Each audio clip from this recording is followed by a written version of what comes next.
नमस्कार दोस्तों। आज दिन भर की बड़ी खबरों में आपका स्वागत है। आज इस बुलेटिन में हम बात करेंगे देश दुनिया की तमाम टॉप हेडलाइन की। सुप्रीम कोर्ट के चीफ जस्टिस सूर्यकांत ने एनसीईआरटी की 8वीं कक्षा की किताब में न्यायपालिका में भ्रष्टाचार का चैप्टर शामिल किए जाने पर नाराजगी जताई है। सीजेआई ने कहा, किसी को भी न्यायपालिका को बदनाम करने की इजाजत नहीं दी जाएगी। बुधवार को सीजेआई सूर्यकांत, जस्टिस विपुल एम पंचौली और जस्टिस जॉय माल्या बागची की बेंच में यह मामला सीनियर एडवोकेट कपिल सिब्बल ने उठाया था। अरुणाचल की 3 महिलाओं पर नस्लीय टिप्पणी करने के मामले में दिल्ली पुलिस ने आरोपी महिला रूबी जैन को बुधवार को गिरफ्तार कर लिया है। पुलिस के मुताबिक आरोपी महिला को SC/ST एक्ट के तहत गिरफ्तार किया गया है। किरेन रिजिजू बोले, अगर दिल्ली में नॉर्थ ईस्ट के किसी भी व्यक्ति के साथ कोई घटना होती है तो हम तुरंत कार्रवाई करते हैं।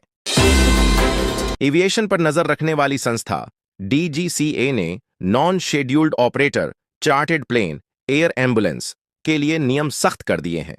अब ऑपरेटर्स को अपनी वेबसाइट पर प्लेन की मेंटेनेंस हिस्ट्री को सार्वजनिक करना होगा। इसके साथ ही यह भी बताना होगा कि विमान कितना पुराना है। गलती पर सिर्फ पायलट जिम्मेदार नहीं होगा। उत्तराखंड के पिथौरागढ़ के पंचाचूली समेत कई क्षेत्रों में हल्की बर्फबारी हुई। यहां ऊंचाई वाले इलाकों में 3 दिन से बर्फबारी जारी है। मध्य प्रदेश में पिछले 2 दिन में 20 से ज्यादा जिलों में तेज आंधी बारिश का दौर रहा। कुछ में ओले भी गिरे। राजस्थान में गर्मी का सीजन शुरू हो गया और दिन का अधिकतम तापमान अब 46 डिग्री सेल्सियस से ऊपर चला गया। सरकार ने 5 OTT प्लेटफॉर्म को ब्लॉक किया। सरकार का कहना है कि इन प्लेटफॉर्म पर अश्लील और आपत्तिजनक कंटेंट दिखाया जा रहा था। यह कंटेंट IT एक्ट 2000, IT नियम 2021, IPC की धारा 292 और महिलाओं को गलत तरीके से दिखाने से जुड़े कानूनों का उल्लंघन करता पाया गया। रूस, यूक्रेन और पश्चिम एशिया के संघर्षों ने साफ कर दिया है कि भविष्य की जंग अब महीनों और सालों खिंचेगी। इस हकीकत को देख भारत भी तैयारी में जुट गया है। सेना का फोकस अब केवल महंगी मिसाइलों पर नहीं, बल्कि इनके मिनी मॉडल्स के बड़े भंडार पर है। रीवा जिले के त्योंथर में करीब 60 साल पुरानी रावण की 10 फीट की प्रतिमा टकराव का कारण बनी हुई है। एक पक्ष का दावा है कि यह प्रतिमा दोष, बीमारी और विकास में बाधा का कारण है, इसलिए इसे हटा दिया जाना चाहिए।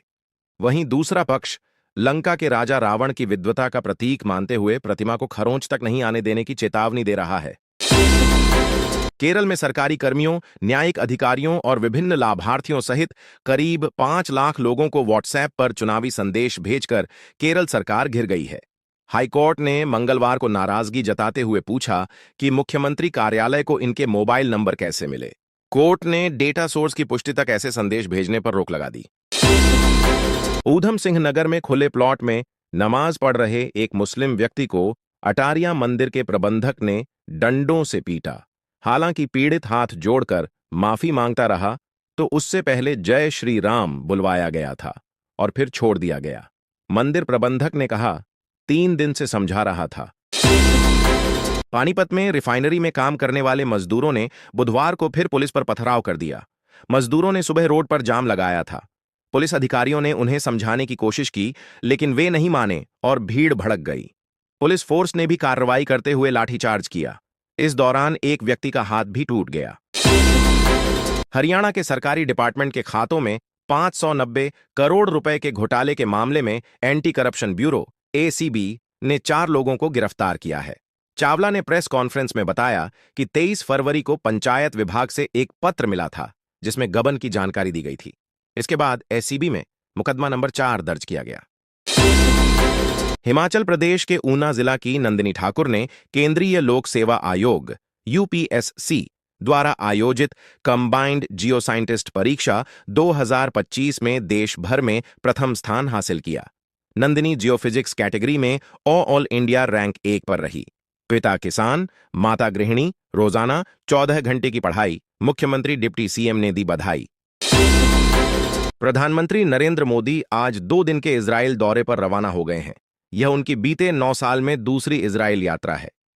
इजरायली अखबार द जेरूसलम पोस्ट ने PM मोदी के दौरे पर उनके स्वागत के लिए एक खास फ्रंट पेज छापा।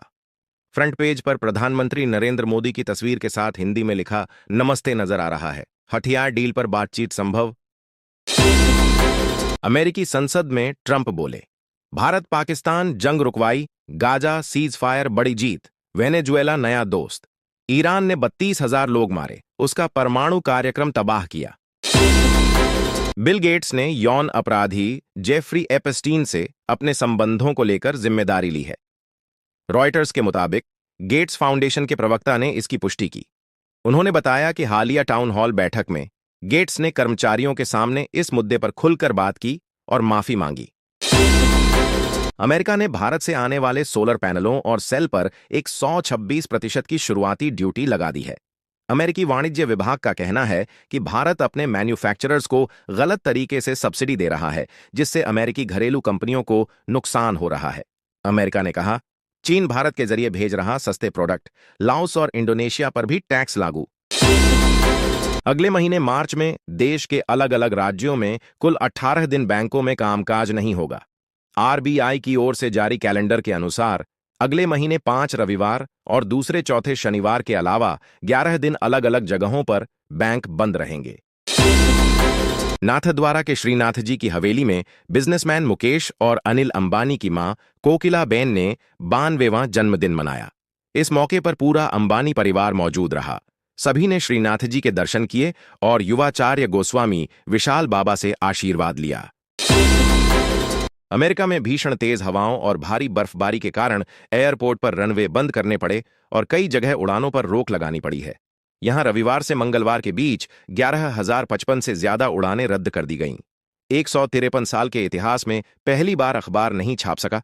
5,19,232 घर और ऑफिस बिना बिजली के थे। 10 ग्राम 24 कैरेट सोने का भाव 582 रुपए बढ़कर 1,59,823 रुपए पहुंच गया है। इससे पहले यह 1,59,241 रुपए पर था। 1 किलो चांदी की कीमत आज 6,455 रुपए बढ़कर 2,59,367 रुपए पर पहुंच गई है। कल इसकी कीमत 2,62,912 रुपए किलो थी। सेमीफाइनल और फाइनल के टिकट बिक्री शुरू। पाकिस्तान की जीत हार तय करेगी।